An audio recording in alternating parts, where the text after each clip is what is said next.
Hey everyone, I hope you're all having a fantastic day so far. Today, I'm going to be talking about 3 different types of consultants that you should know about. Now, let's dive straight into it. Now, the first one is the corporate consultant. Now, essentially, there are 3 types of corporate consultant. Now, the first one is one you may be familiar with. Now, this is typically your management consultant, okay? So these are the types that work for the big 5, okay? Big consulting firms. I don't need to name any of them. You know who they are. And essentially what happens is people who come in as graduates or people with huge experience come in, they get trained up or developed under the different frameworks, methodologies, and branding that this consulting firm is trying to express through their IP, through their experience, and through everything else. And so essentially, you are working for an employer, essentially. Now, of course, there are different levels to this, and you get the junior ranks, you get the more higher ranks and everything else. I don't know all of the terms. This is what a lot of, again, people aspire to be in because they're looking to be part of a brand that means something in the society, okay? And there's a lot you can learn within this space very quickly on. You are generally a general management person, okay? So you could be doing stuff around general sort of like consulting or project management or change management or operations or whatever it may be. So it varies. But that's the first type, which you know about, okay? And of course, compensation plan increases as you have more experience, as you spend more time within the organization. The second type of, again, corporate consultant is the inside of IR35 consultant. I've spoken about this many, many times on my channel.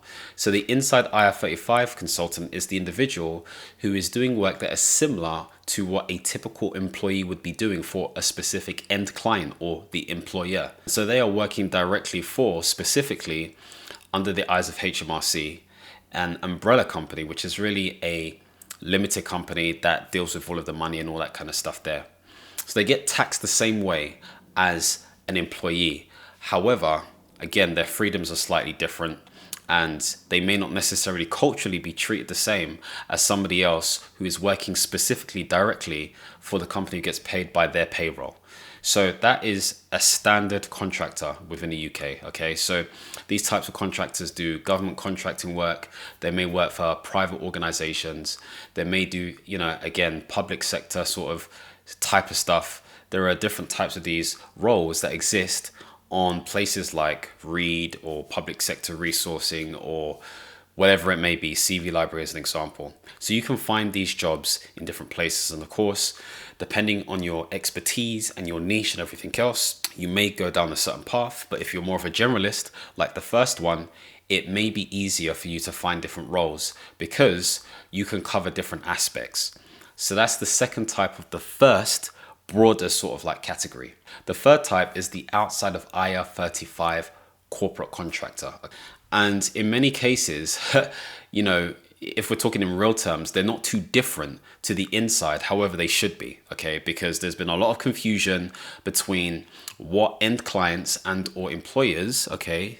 For those of you who are 9-to-5ers, are sort of like deeming as work that is inside of IR35 or outside of IR35. So let me explain. So essentially, if you're outside of IR35, you should be doing work that may be performance-based, that isn't typical of work of the nature that an employee would be doing. And so it's treated differently. You're treated purely like a business under the eyes of HMRC, hence why you should be taxed differently, okay? So there should be corporation tax and I think income tax. I'm not an accountant, so speak to an accountant. They know all of the jargon and all that kind of stuff there. And of course, there are business expenses and all that kind of stuff that you need to take into consideration as well. So those are the 3 types under the corporate contract consultant, so to speak. Okay, so corporate consultant. The second broad category is the consultant that tailors towards tendered services, or the contractor that tailors towards tendered services. You may understand it as procurement or bidding or commissioning, whatever it may be, but they are commissioned to deliver X works.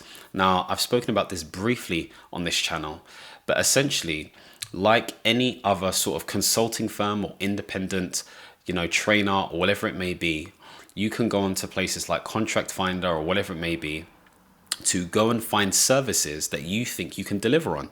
And just like you would with any sort of competitive open tender, just like how you would apply for a job and other people are sort of like doing interviews and stuff, you would do exactly the same thing. So if there's a specific niche, if there are specific understandings, if there are specific knowledge that you have that may be useful for something like an application that you're applying towards when it comes to these tenders, then you're in the money. And of course, these contracts vary from really small contracts of about £10,000. This is an example, of course, you can go and check it out for yourself, to as high as 5 million. And of course, you need to be competent. There are some individuals who have applied for this stuff and, answered all of the questions competently and accurately and brought in the team as they've built it along the way once they get sourced the money or whatever it may be. So there are people who do this. There are opportunities in recruiting. There are opportunities in environmental stuff. There are opportunities in tech and digital. There are so many opportunities that the UK needs help with because, and I realized this when I was doing commissioning because I was on the other side, and I'll explain that in a second, this country is heavily dependent upon intellectual property. I made this realization back in 2014, 2015.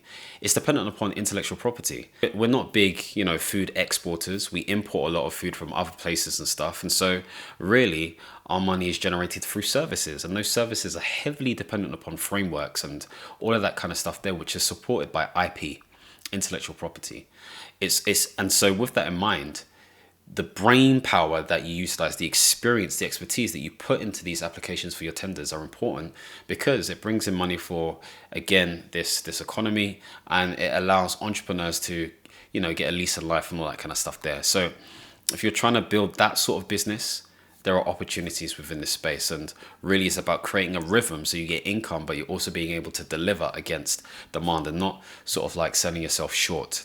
So that's the second one. That is the tendered contractor or the tendered consultant, so to speak. And I'm using consultant and contractor interchangeably. They're slightly different, but we can go into that later on. Now, before I move on to the third one, I just want to say if you're interested in contracting or anything like that, then you should check out my course where I talk more about this in a bit more detail. And again, if you want to sort of like have something you can, do your own learning with and everything else, then check out the independent consultant, which you can click the link below.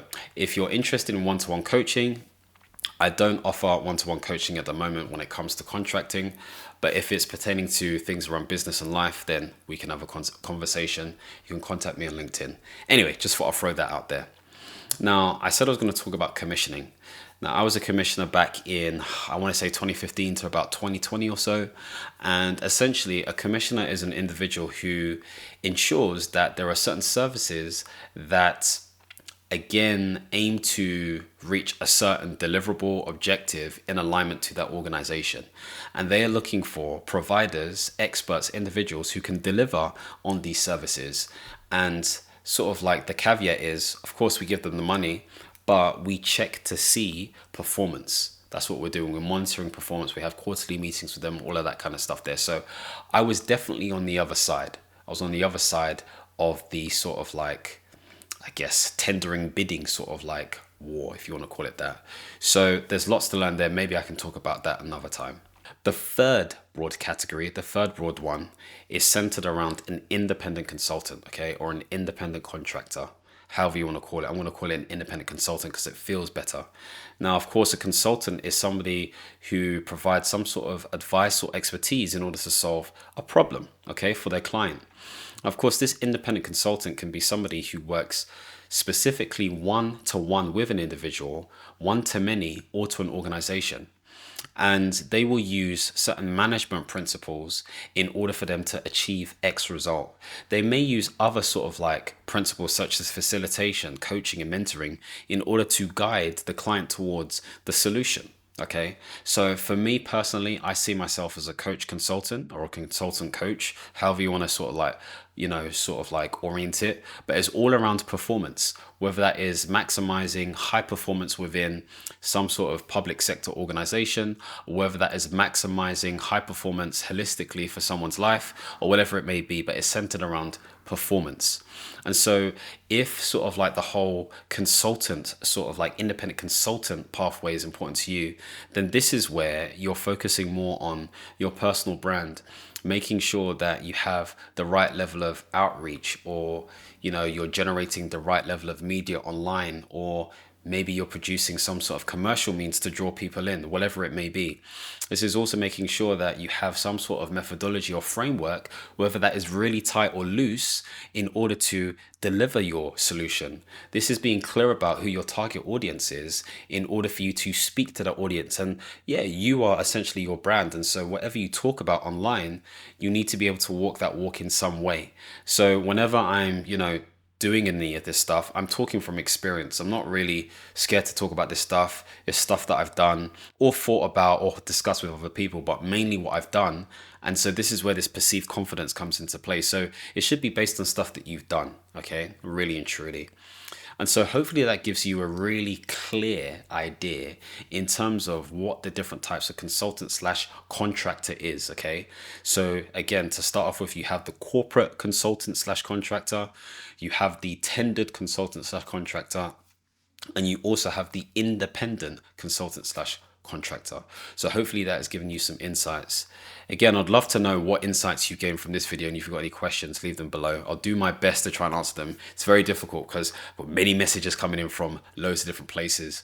But if you want to find out more information around life management or portfolio careers or anything centered around just becoming a better human being, then make sure to subscribe and hit the notification bell. And as always, my friends, understand, reach, and expand. Peace.